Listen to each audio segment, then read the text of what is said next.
We will to parachute all the guns of the forces. Get ready.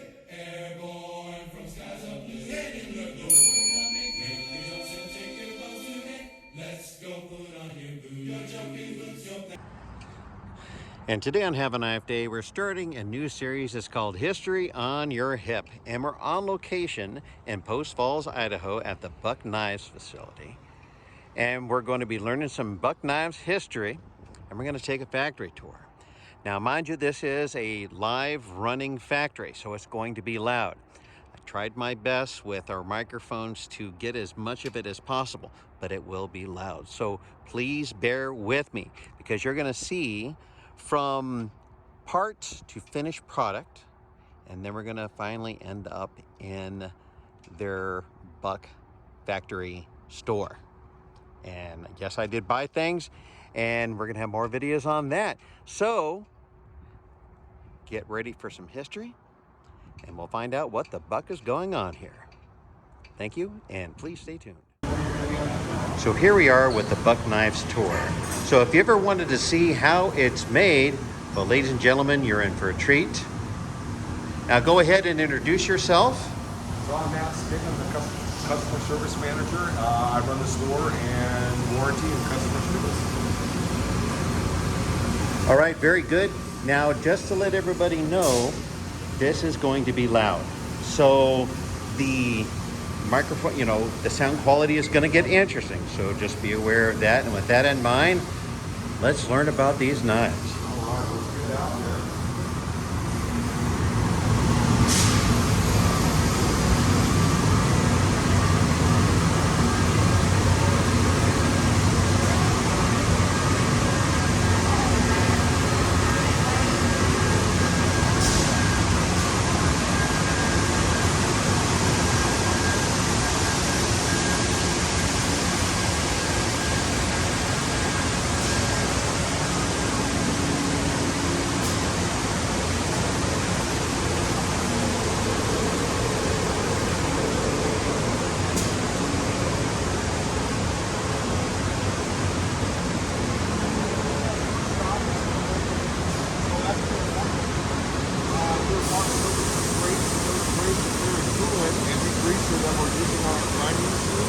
So they do the most that are good use are the hollow grind and double dip. So once we cut the blade shapes out, and we have to get the blade still to about where we need it before it goes to heat treat, we're going to be hogging off some material, and that's where a lot of this grinding takes place with the coolant and the degreaser. So what this does, this recirculates it throughout the factory and adds in the degreaser and going back into the product. So this is what this machine does right here. So then we'll go to stamping and laser.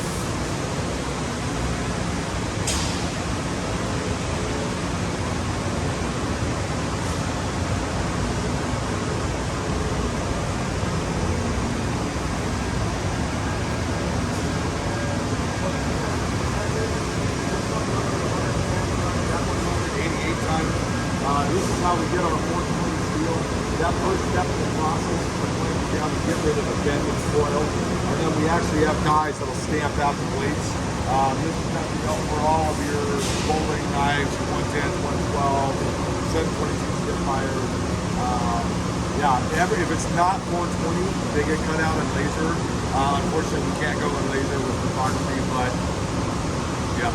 So those, anything S35, S30, D2, our new projects with Magna Cut, those are all cut out in there. It's a little too hard on the dies, so it all gets cut out with laser. We're actually looking at a new process of cutting them out with water jet, but we'll see how far that goes. One of the exciting pieces of equipment we just purchased was we have the ability to make our own dies now and to resharpen them, which is fantastic. We don't have to send them back out. Unvetted, but again, something in the tool room you don't get to see. But that's where we make all of our proprietary equipment for processing of those knives. But yeah, so once they come out, we stopped hand forging our blades back in the late 60s because of the production constraints. When this factory is really on it, we'll do 1.5 million knives a year out of here, and that's the way it's been. We sit there and hammer it out. We figured out in the late 60s there's ways to get all the carbide molecules to line up correctly, and we do that through chemistry. That's how we superheat the steel. We get it to line up with what's called a ladder pattern. Then we'll drop them with the nitrogen, and then continue on with the temperature. So we'll take a look at that as we go through the heat treat. But yeah, so we'll go to double disc now. So once the steel gets stamped out, we got to make it take on a couple of minutes, whatever. Oh, I saw you. Oh yeah. That's cool, huh?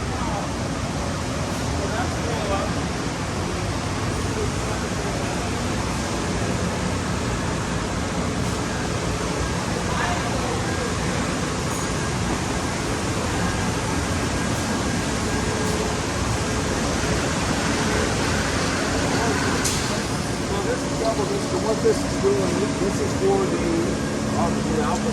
So what this is doing,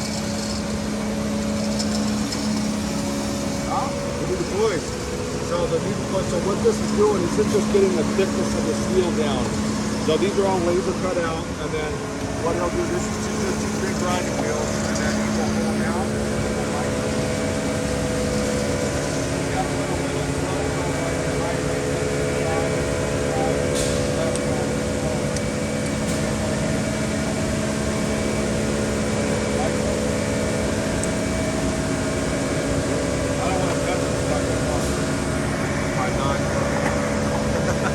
Get all my oils on it.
After they get out of grinding, so what this station does right here, this is stamping in buck 110, the year it was produced in the USA, and then they're also cutting in the nail knot.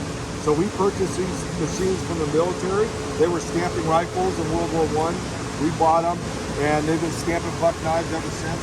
So we are actually looking at a brand new process to this, so I'm pretty excited about. And that'll be, I hope next year we'll be coming out with this, but new stuff coming in on the stamping. But yeah, probably the lighting is on. Of course, standing in the darkest spot. But, yeah, so once we do this when the steel is still soft, and then we'll go take it into heat treat. World War II. So we only do that in 420 steel. Everything else will get laser etched. All the higher end steels will get laser etched on it.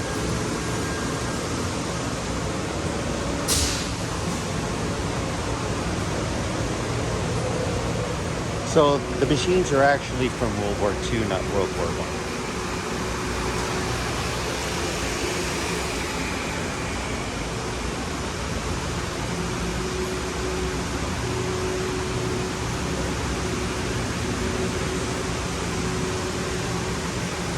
So this is our heat treat. This part of the factory never shuts down. We run 24/7 here pretty much.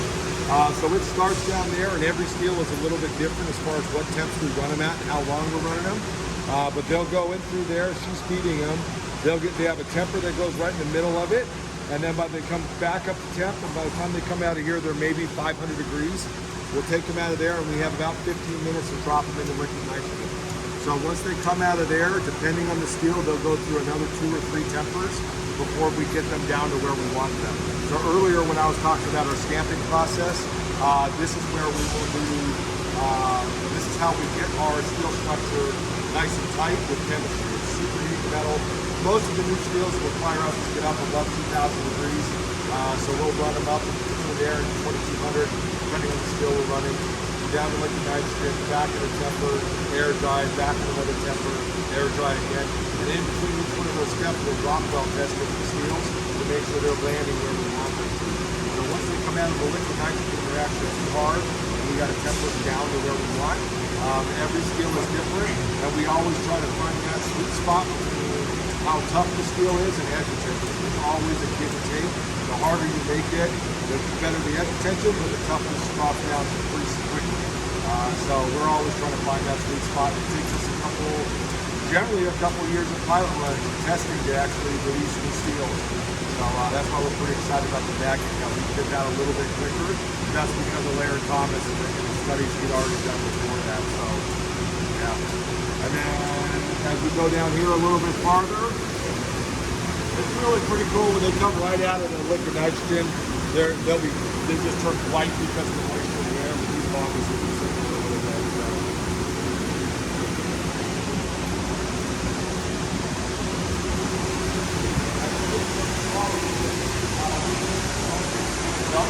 Liners for our liner locks, like our 840 Sprint, 841 Sprint series, even the frame locks of the 040 Onset. Those are all done through here because you have to heat treat a pocket clip and a liner lock. You do it actually a little bit harder than the blade, so yeah, but it's a process you have to do. So we'll use a smaller oven, which we can control the test a little easier with this one. I have to post that large oven. So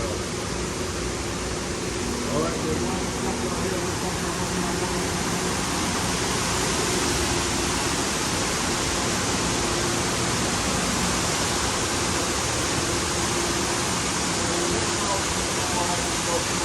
These are actually the grinding wheels that we use in the and then I call it the column size, but they're about 30 inches. And then this is the wheel that dark color. You know that's when we have to change them out.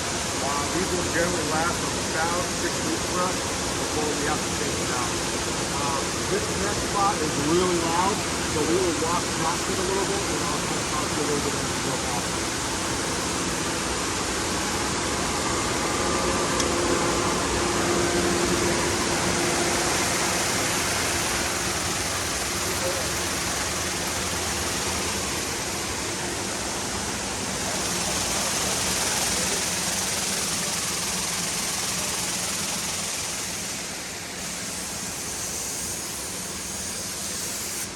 This is a 284 Bantam. What these do right here, this is called a tumble finish. So we do these for a lot of our select and entry-level products. And it's a way to finish a large amount of blades at one time. We'll be able to put 1,000 blades in there at a time. That's a magnetic belt that will just drop in there, pick them up, pull them out of there. Instead of having to fat finish each one.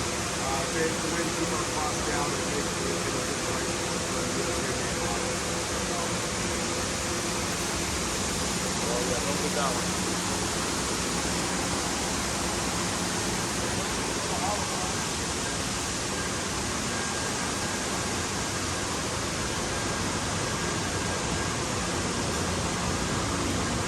So this is our classic 119 that we have been making for 81 years now.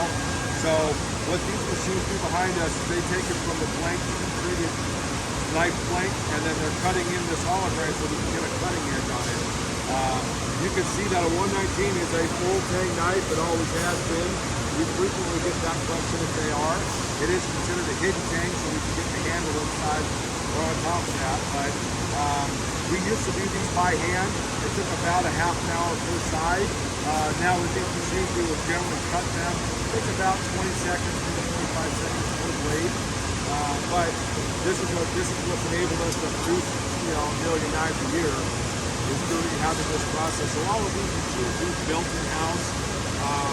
And when we get into the steel, a lot of these machines steel. So this is the 105 Pathfinder. But a lot of people don't understand on the manufacturing side. When we hollow grind this, we have to slow the machines down almost by half to cut these steels. And then every 8 or 9 blades, we have to sacrifice a 420 blade to help clean out the cone. And then keep going with the F35. And that's part of why these steels are so much more expensive to manufacture. The designing takes behind them, and then the fact that we have to sacrifice a perfectly good blade every 8 blades just to keep running. It's just a manufacturing cost, but what people don't understand, why is it so much more expensive to come up in the field? These are all those steps that just keep taking place with the more expensive. So once you go to Holland, we'll go stop over and CNC, we'll take a look.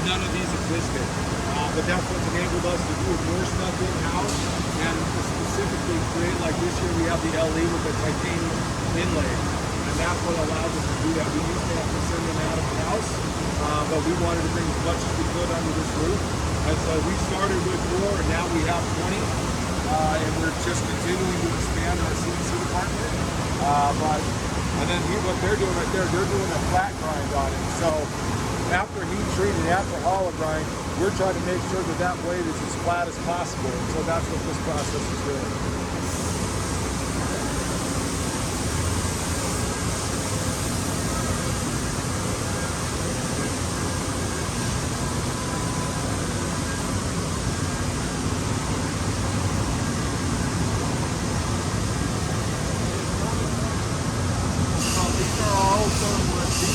We used to cut out all these inlays. You know, 20 years ago, these things were VCs, but now CNC is so much faster than them. We're actually getting rid of these burn woods and we installed 2 more dry CNCs. We're doing wood, G10, micarta, things like that, carbon fiber, and then we'll be moving, once these two are gone, we'll be adding more CNC equipment. So, and then it's kind of nerdy, but I think it's really cool. We actually produce our own fasteners here. So we have 4 screw machines and we create our own screws for the 110 Sports, the 722 Spitfires, the 2017 Budgie, but I like that we create all of that inside under our own roof. I mean, having a screw machine isn't that exciting, but it is for me because we have more of it in-house. So this whole side of the factory is all parts, so now we're going to actually get to where we build tonight.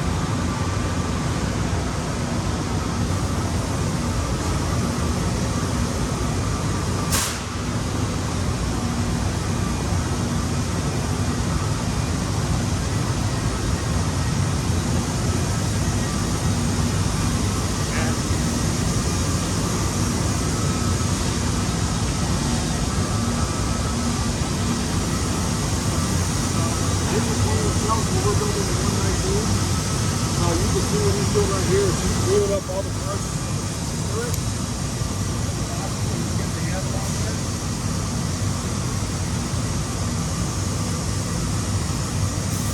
You don't gotta go faster.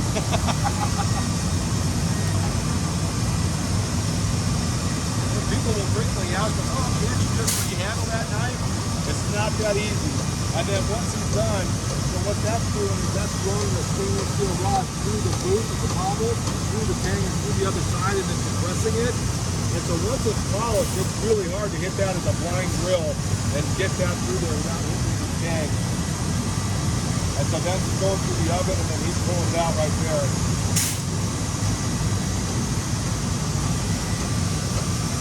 And that's the pecking drill. That's the one that's actually getting that rod through there.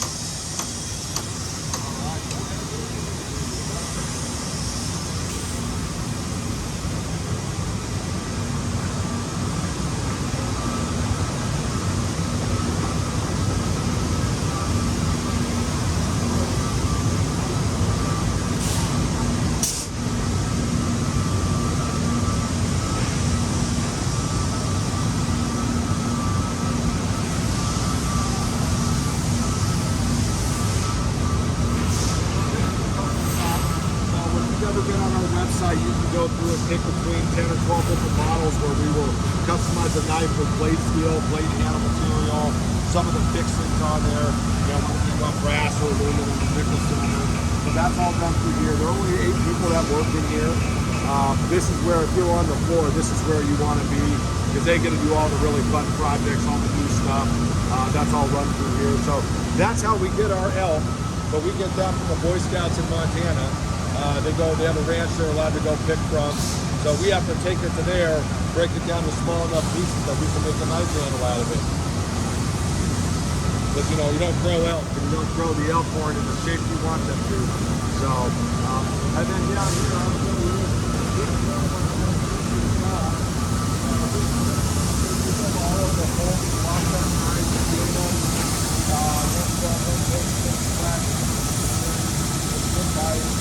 They're really out there doing this 4-500 times a day.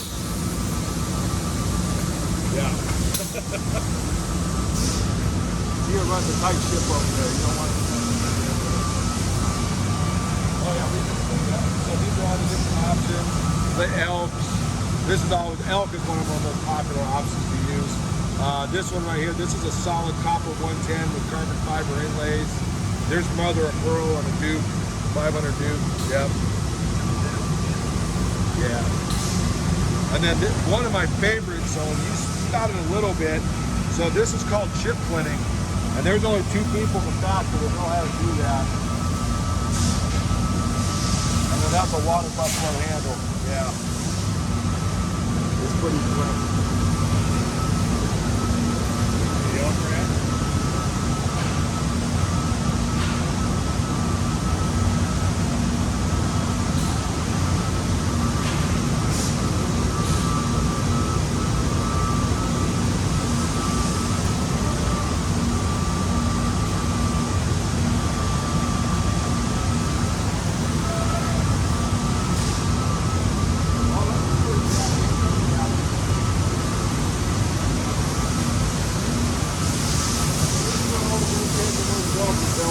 So those are all your parts and pieces to build them.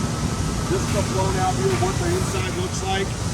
So frequently you will have people run a lanyard hole in a 110 and they run it right there. And then the spring pocket breaks and the disc breaks off. So this is why we tell people don't run lanyards in them. And when you do, some people have even tried to hit it right here. The problem is what happens is this pocket gets weakened by that hole and that spring tension ends up breaking that off. And then again, you have to send it backwards, and I want to back my finger at you to put the lanyard hole in. So, again, when they're really on it, we can produce about 1,000 110s a day. It's one of the heaviest, you know, as far as labor goes. You know, 22 is a little bit quicker, but they will all go through their steps in their process to remove this marking, blend the wood into where we're trying to meet the bolster, and then polish it and sharpen the edge in the very last. So that avoids how many people are touching a sharp knife as it goes to the floor. So, and then this is one we make specifically for Cabela's. He wants to show medic tape. All right, you're up, Scott. All right, Scott, we gave it to you. Here you go. Oh, I didn't want to, oh no. I didn't want to interrupt. That's why I asked him. Yep. So we take the test every single 110. Make sure it's sharp for you. The combination quality, he's double checking all the time.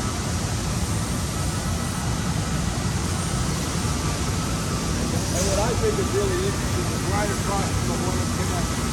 So this is where all of our brand new spring assisted, ball bearings, bonds. This is where all of those are built. Yep. The spring theory. So it's kind of funny to have the old school 110, 112, and then all of the new school stuff right across from it. I find really interesting. This is where all the liner locks are going to be cut. So we have to marry each blade with that liner lock to make sure it doesn't overextend on the locking mechanism. So that machine right there is actually cutting each one together so that way they marry up. Thank you, sir.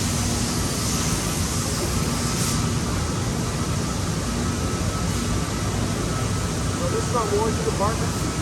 So this is where anybody who sends a knife in to be sharpened or repaired, scanning or and the only guys that touch it. So Danny's been here for 48 years. Lucky's been here for 13 years. He just started his apprenticeship about a year ago. Chris is trying to learn everything Danny knows. It's difficult. Because there's stuff in his head that we haven't made in 30 years. So he knows how to fix it. So we've actually started to do, Danny started to do some limited selections. We've let him start building some knives, designing some knives. We've been selling on our website and kind of get him have a little bit of fun the last couple of years. So if he makes it for 50 years, he'll be the only non-South family that would ever make it for 50 years. Exciting. So I told him even if I have to wheel him in here in the last 6 months, he's coming in for a few weeks. But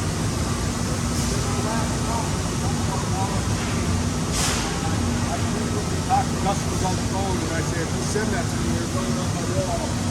These are people who have sent them back from manufacturing defects. We have the best warranty in the business, but it doesn't quite cover fires, brush hogs, sitting in the lake for 30 years. We will take and do our best, and we will always stand behind our product. There's a fire. Electricians love to cut live wires with their blades, that kind of stuff. So we'll always reblade them for you. This was a Paradise fire that was very close to our home in San Diego. Unfortunately, it seems like now there's a catastrophic wildfire in California every year. But when this one happened, a lot of those were our customers that had been to our factory before we moved up here.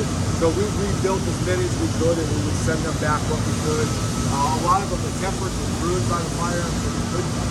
The knife was not usable after it, but we would fix it up and repair it for their dad and their grandmas, and they wanted to keep it. So that's pretty much the end of it. So we're going to head out here where it's a little quieter. We can talk about what we're doing.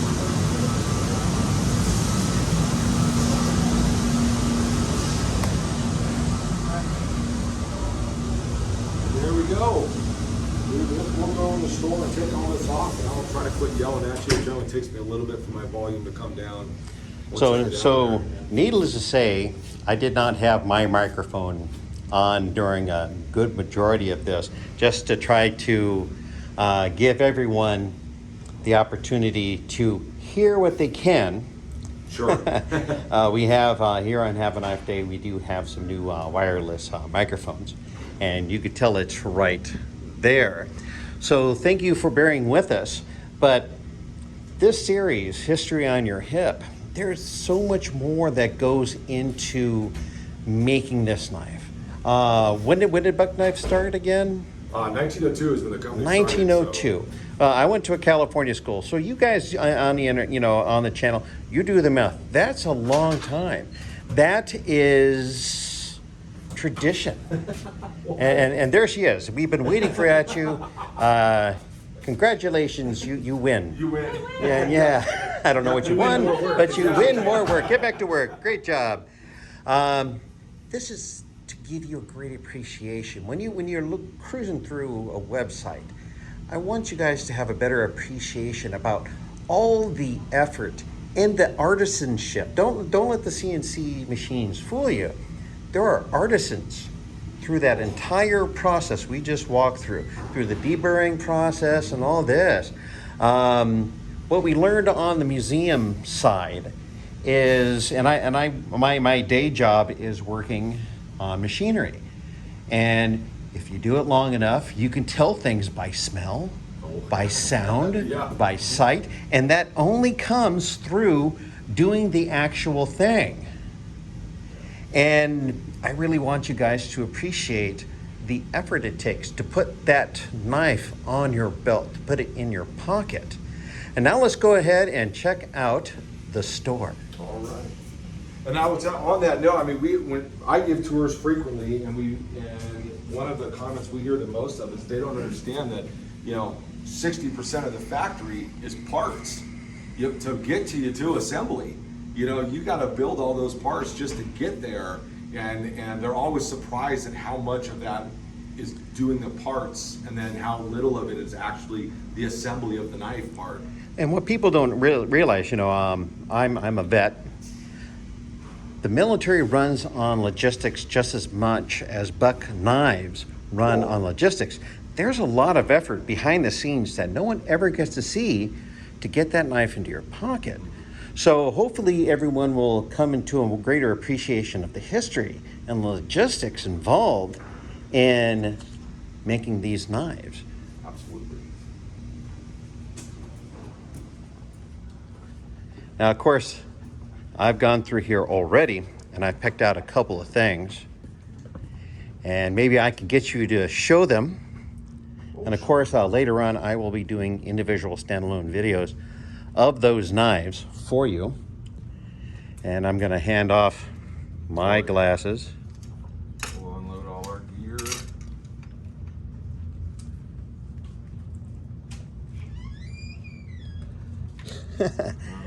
There we go. Gotta be smarter than the microphone.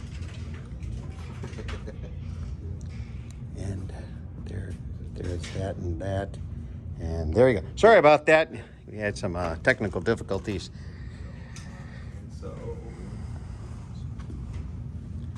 So of course I'm getting a Buck Knives t-shirt, because everybody needs a t-shirt. By the way, you can get my t-shirts on Etsy. Links in the descriptions. So I'm picking up 2 knives. One knife because I either misplaced a knife and lost it, or I don't know, maybe it just Bigfoot came in and took it. So we are going for The first one is the 843 Sprint. the 843 Sprint, So that's gonna have and marbled carbon fiber, because I want to be more like a cool kid like him, because he showed me his. Cool dude on your blade. If you're gonna be a cool dude like me. That's right, and we all need cool dudes and dudettes. That is a really great, and it's just so light, so very, very light. And then you have the 040 Onset. And the 040 Onset, and this is aluminum, or is it titanium? Stainless steel. Stainless steel. The handle. Yep. Oh, that's Stainless stainless steel and steel. And that's a frame lock. And the good thing about it is the harder you grab it, the more secure it locks in. That's fantastic. And of course, I got mine in Nodi green because the Armor done broke my brain, and I like that kind of color. And then those both have S45 VN steel. Very good. And this is kind of like going to Disneyland and get yourself a set of mouse ears, but most importantly, you can get yourself a nice sharp knife to put in your pocket.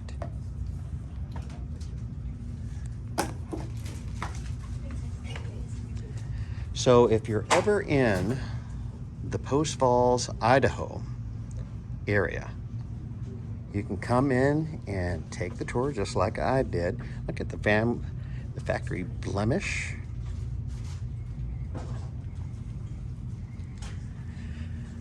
And to be honest with you, I probably am going to pick up one of those too. And you can get your purchases lasered. I probably will get mine lasered. We shall see.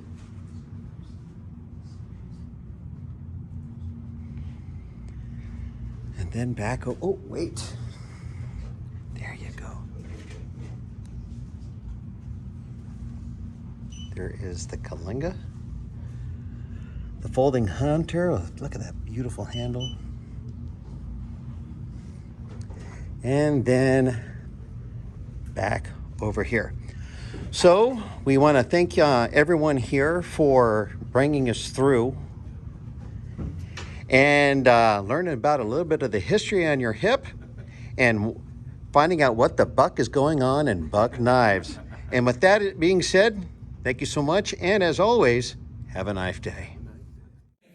We will parachute all the guns of the forces. Get ready. Airborne from skies of blue. Heading the door. Make the jumps and take your bows today. Let's go put on your boots. Your jumping boots, your parachute. Your parachute, get all those gliders ready to attack today. Hook up or we'll be gone. Pouring our check into the dawn. At station time to fight them all. The 82nd way. Hey!